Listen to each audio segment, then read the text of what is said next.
Coogs House, the Houston Cougars fall in their first Big 12 road game to Iowa State. What went wrong? Were there any positive takeaways?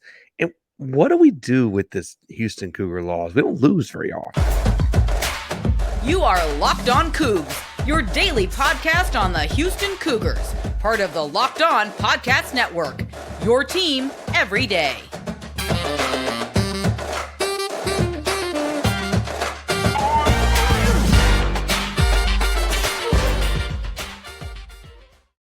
Welcome to Locked On Coogs, daily podcast about your Houston Cougars. I'm your host, Houston-born teacher and coach Parker Ainsworth, here to break down all things Cougs. If you're a UH fan or just a hater who can step by, please be sure to subscribe down below. That way you listen to Cougs in your newsfeed each and every day. Appreciate you making Locked On Cougs your first listen of the day. Welcome back to the YouTube channel. That's where you found us. It is so good to see you again. Remember to subscribe, hit like and comment on the video to let you just know you're in the contest we're doing every 250 subscribers. The next one is at 2,000. That's a big one. Subscribe, helps get there. Like and comment on the video, let us know you're in that contest. If you don't know what to say, you're just too dumbfounded by losing a basketball game, because we don't lose very many of those. Tell us, when making a peanut butter and jelly, do you put them on different pieces of bread? Or do you put the jelly right on top of the peanut butter? Or do you put the jelly down first? Interesting, hotly contested topic in our household these days. All right, so making light of peanut butter and jelly sandwiches because that's what I have for dinner while I watch this basketball game after my own basketball game.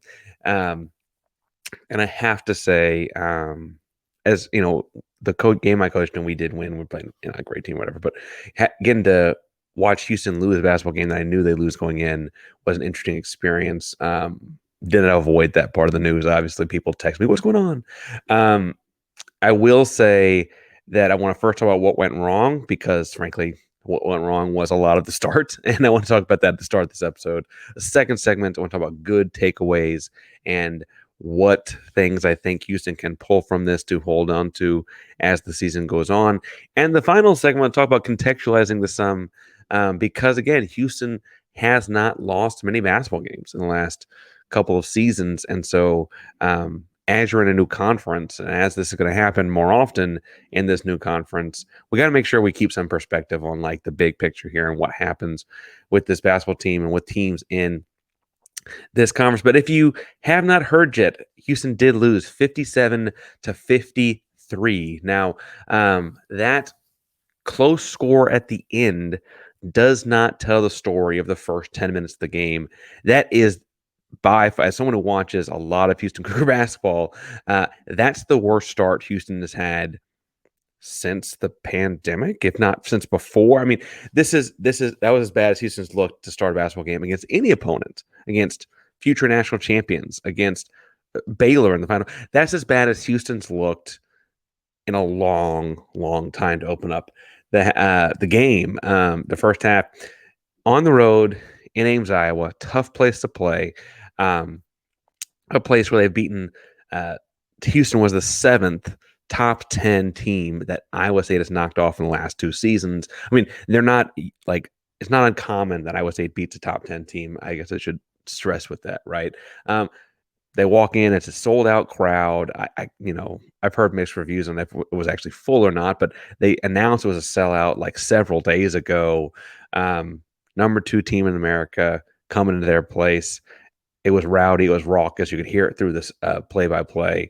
And as Sampson said in the postgame, I mean, Sampson did not beat around the bush. He did not make excuses.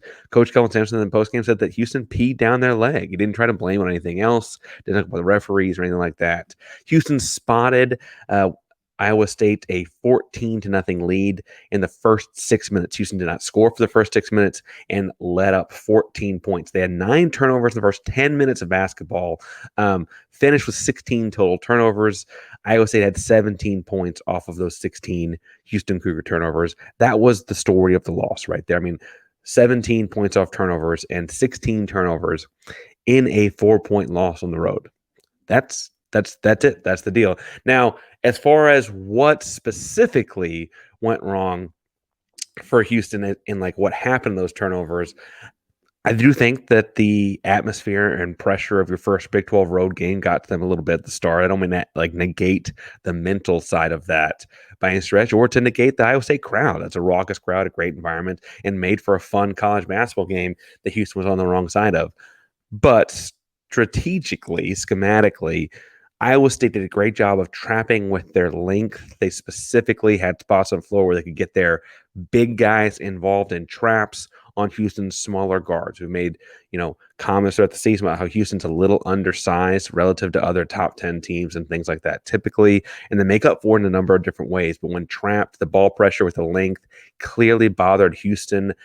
Just uncharacteristic basketball. It looked like Houston from like 2017 was playing Houston of like 2022 to now, right? Like 2021 to now, maybe. Like that was just not necessary. I mean, they looked flustered and pressured and sped up in a bunch of different ways. Houston shot the ball poorly, shot just 38% from the field, 26.9% from behind the arc. Specifically, you had not great shooting performances from, LJ Cryer was just 2-9. He's your leading scorer, finished with 5 in most games, finished with 5 points in this one. Jalen Roberts finished 3 of 7, but two of those 4 misses that he had, I should say, were crucial moments down the stretch. And frankly, like they were physical. There was contact. But he was close to the basket and shots that we just kind of need in moments we needed them. Damian Dunn, I guess he did play just 10 minutes, but was just 1 of 3. You kind of hope that he comes in and gets some buckets. Ramon Walker was an 0 for with nothing. Malik Wilson was an 0 for with nothing as far as scoring goes. That's the story of that. Houston did not shoot the ball well. On the flip side, on top of giving up points off turnovers, Houston also couldn't stop playing defense with their hands. I know people are commenting on Twitter and social media about the foul counts and this and that, but I do think a lot of times Houston was just playing sloppier defense than typical. They also play a physical brand of basketball and put Iowa State on the line, and Iowa State shot 18 of 22 from the foul line. Now, Iowa State did not have a tremendous day shooting the ball otherwise, right? They shot 20% from 3. They shot just 38% from the field, but all those free throws added up. I frankly would also contend that some of that foul trouble, Emanuel Sharp having 4 fouls by the end, I guess the fourth one was like, with the game decided already, but LJ Cryer's 3, Javier Francis's 3, and then his knee bump. Those kinds of moments I do think shifted the way this game went. On the whole, this is not the first time we've talked about Houston starting slowly. This will probably not be the last time we talk about Houston starting slowly. Big 12 is a tough conference to play in. I will say that they're starting slow and they're starting standing still. Houston looked poor to start this basketball game. Houston looked like they, frankly, were a group of 5 team moved up to the Power 5. It was not the kind of start that any of us thought would happen from Houston on the road. Now, I will say again, Ames, Iowa is not just some random Big 12 road game. I would argue most years it's probably the second, maybe third toughest place to play in the conference, with Kansas being the top because of both the stadium and the fact that they're always consistently in the top 10 in the country or whatever in basketball.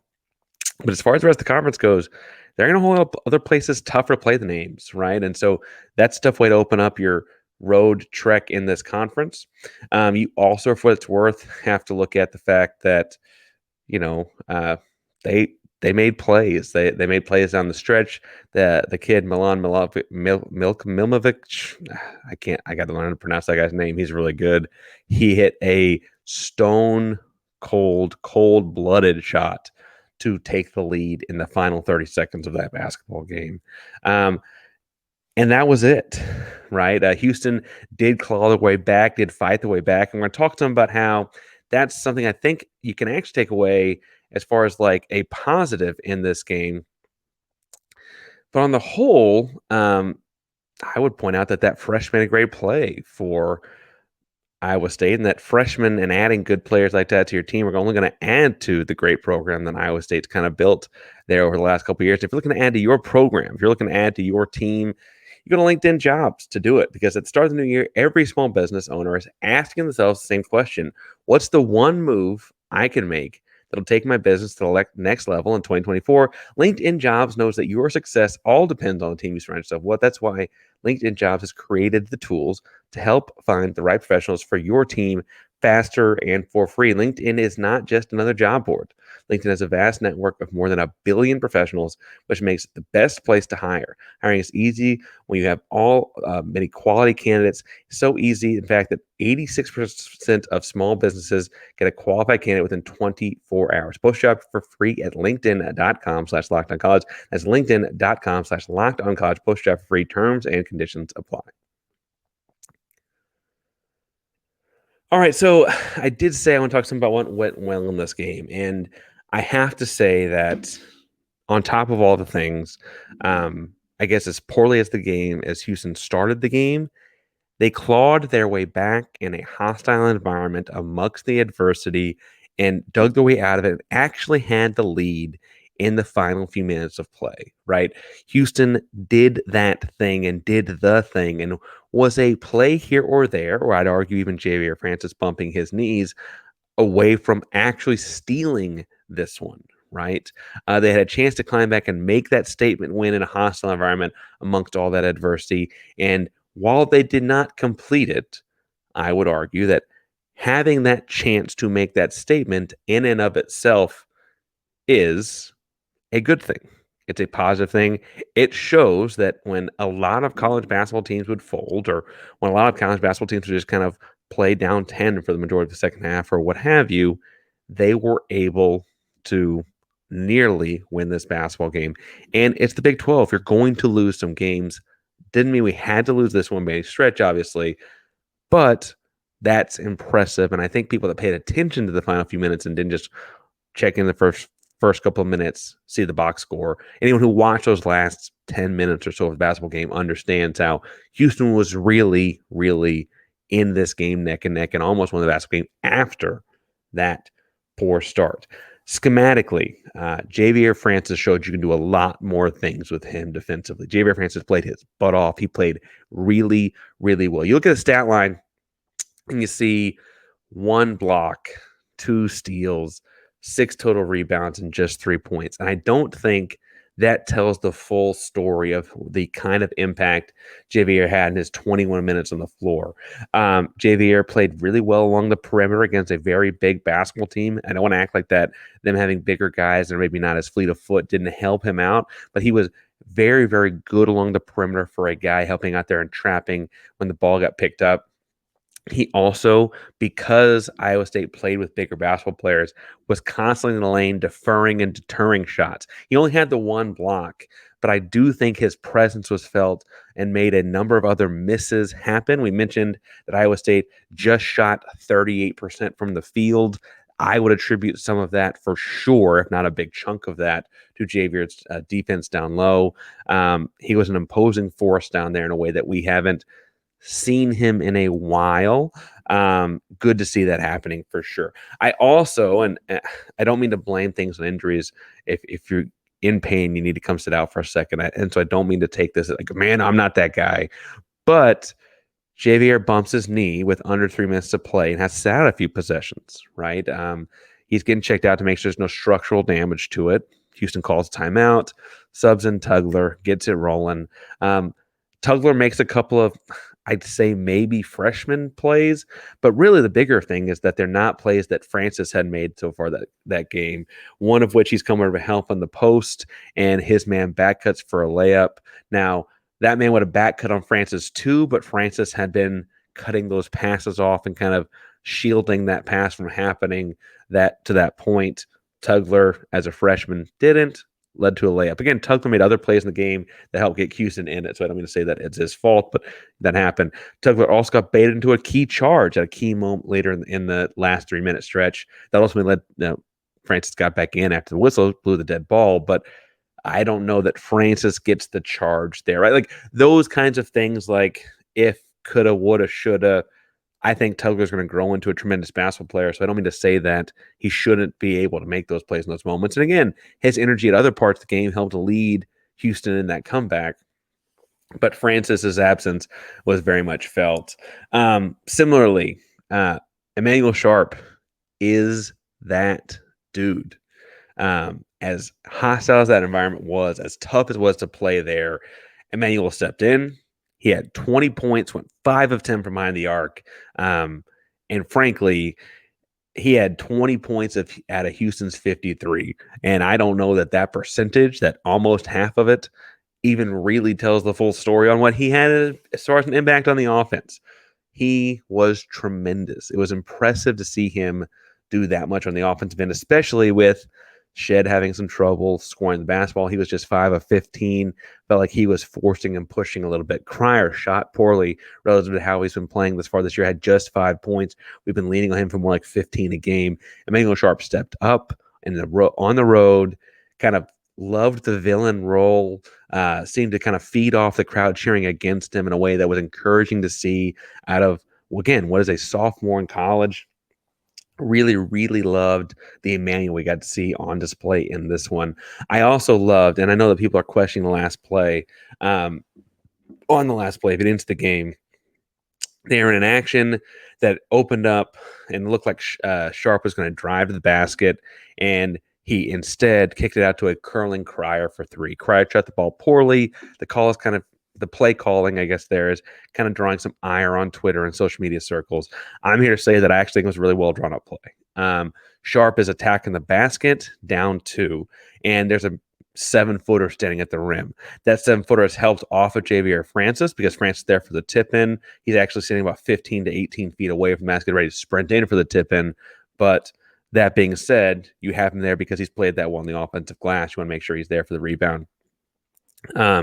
That means that Sharp isn't going to drive into that guy because Houston hasn't gotten that call all game. And frankly, it's not the best shot. He instead picks up his dribble and sees and has the curling Cryer for 3 that would have taken the lead. And Cryer's a great 3-point shooter. And frankly, a great shooter knows that if you shoot, what does he shoot normally? About 38%, 39%. You shoot nearly 40% and you're 1 of 6.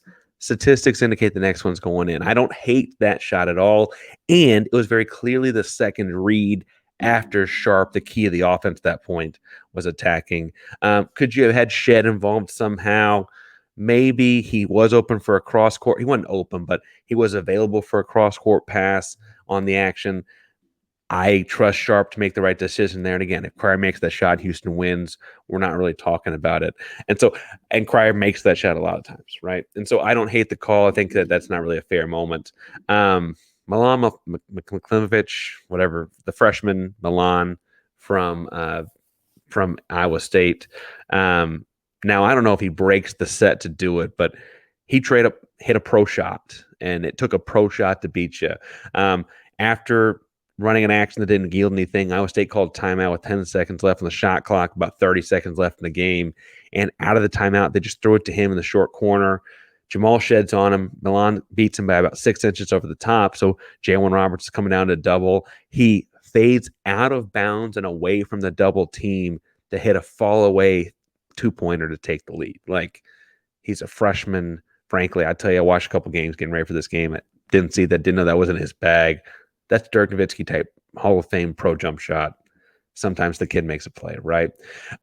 Also, as far as positives, and to wrap this up, Houston played good defense. I know it's hard to say that, but even though they gave up so many fast break layups off of turnovers, they held Iowa State to 38% shooting. Iowa State has been averaging in the mid-80s, close to 85 points per game.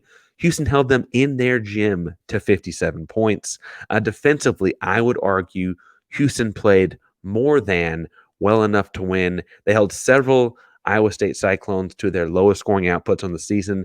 They held Iowa State themselves, I believe, unless I'm misremembering something from my prep for the game. Yes, they held Iowa State themselves to their lowest scoring output on the season. This, by and large, I would argue, was an ugly, physical, defensive game to a basketball purist. But Houston played a role in that and helped control the game and keep it close enough to have a chance to win at the end. Those are all positive things to take away from this basketball game. Houston's going to lose more basketball games. It's the Big 12. No one goes undefeated in the Big 12. And they had a chance to win this one. Now, in adding more context to that, I think it's important to look at what Houston did in this basketball game. But I'm also really tired of losing games. We only lost one. I'm already tired of doing it. So I need to go win. And if you need to go win this weekend, you go to FanDuel because right now the NFL season's all wrapped up. There's still time to get in on the action with FanDuel, America's #1 sportsbook. Right now, new customers get $150 in bonus bets guaranteed when you place a $5 bet. I mean, you just have to place one. Place $5 bet, you got $150 back in bonus bets. It's $150 win or lose. This weekend, the Houston Texans are in the NFL playoffs. As awesome as that is frankly, it feels like it was so long ago. It wasn't that long ago, but it feels so long ago. Houston is a 2.5-point dog still. That's still the case. You got Houston as a 2.5-point dog at home in the playoffs. I'm telling you, that's ridiculous. That money line's at plus 122. They have all kinds of player props and stuff like that too. So go to FanDuel.com. Check it out. Put a $5 bet down. Get $150 back in bonus bets. Visit FanDuel.com/locked on. Make your first bet a layup. FanDuel, official partner of the NFL. All right, so contextualizing this loss, I think, is important because, again, Houston's got the second most wins over the last 5 years of any program in all college basketball. We don't lose many basketball games, and I'm already sick of it. I don't want to keep losing basketball games. For what it's worth, Iowa State is a good basketball team. They're not ranked yet, and I understand that in early January it feels like, what do you mean they lost 3 games in the non-conference and they lost, or 2 games in the non-conference, they lost Oklahoma last year. But Iowa State was 18th in KenPom coming into this game. Again, they were an 85 points per game kind of offensive basketball team. Houston was the 7th top 10 team they've beaten in the last 2 seasons. They held the team to 57 points. They were the 7th team, top 10 team to go in there and lose a game to Iowa State, and they almost won it. They almost weren't that. That's tied for the most for what it's worth. 6 was tied for the most, so I guess 7 is the most in all of Division I. Iowa State's good. Iowa State's got a sophomore point guard that is very talented. They have this fresh from the hit pro Dirk Nowitzki shots to beat you. It's a tough place to play. They're going to win a bunch of home games. That's a good basketball team. Well-coached basketball team plays good defense, okay? For reference, as far as what losing this game means for Big 12 Houston as opposed to American Athletic Conference Houston, a year ago in American, losing to Temple made it feel like, oh man, like do we kind of have to win the conference tournament now to win we didn't, right? We showed our case over the course of the season, but it made, frankly, losing a conference game or 2 in the American kind of gets scary all of a sudden. You're like, wait, what do we have to do to make the tournament, right? Losing Big 12 is not that. I want to stress is not that. Last year, Kansas won the regular season conference Big 12 conference championship with 5 conference losses. 5. 1, 2, 3, 4, 5. Right? It happens. Teams lose and still win a lot of basketball games. Last year, for what's worth, Iowa State, yes, the same Iowa State, was a 500 team in Big 12 play, 9-9. And they went to the NCAA tournament, and they didn't just go, they went as a 6 seed.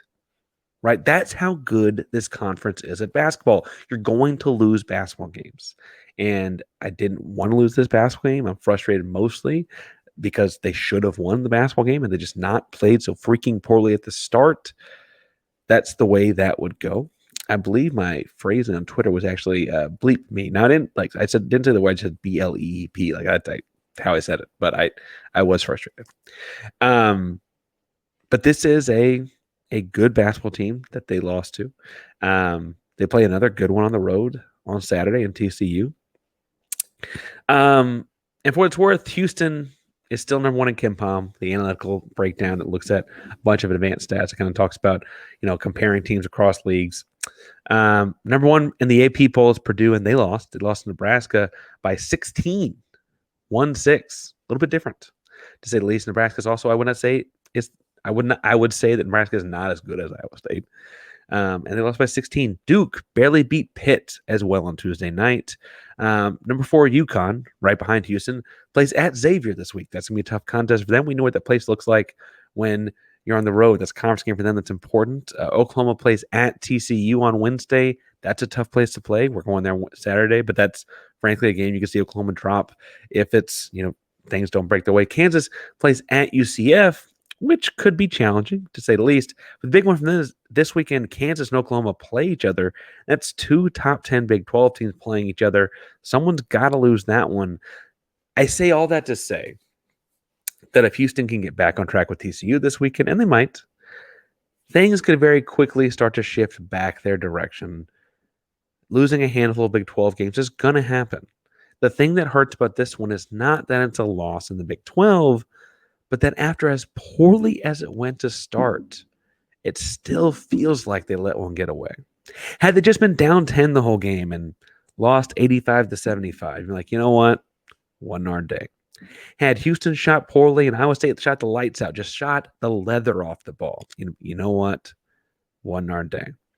Had there been a big giant foul discrepancy and people were flipping out about atrocious missed calls, they missed out of bounds calls. You know what? It's a regular season game. We'll see in a few weeks in the tournament, right? Those things all could have happened. What hurts is it wasn't those things. It was self-inflicted. It was start of the game. It looked awful on television. And at the end, you had a chance. That's as simple as it was, man. Now, again, I said before, I didn't mind the last play, but if you didn't like the last play of the game, you think my analysis is way off. If you think the world is falling apart, the sky is falling, I guess really because of this game. I guess you could argue it's falling apart whether or not this game happened or not. But tell me in the comments down below that you think I'm far off, because I do like being challenged on these kinds of things. Thank you all so much for making Locked On Coogs your first listen of the day. For a second listen, I'm going to recommend Locked On College Basketball. Do a great job covering the national landscape each and every day as well. Thank you all so much. Locked On Coogs is Prime Locked On Podcast Network, and that means your team, our Cougs, every day, even on the hard ones when you lose a basketball game. Go Cougs.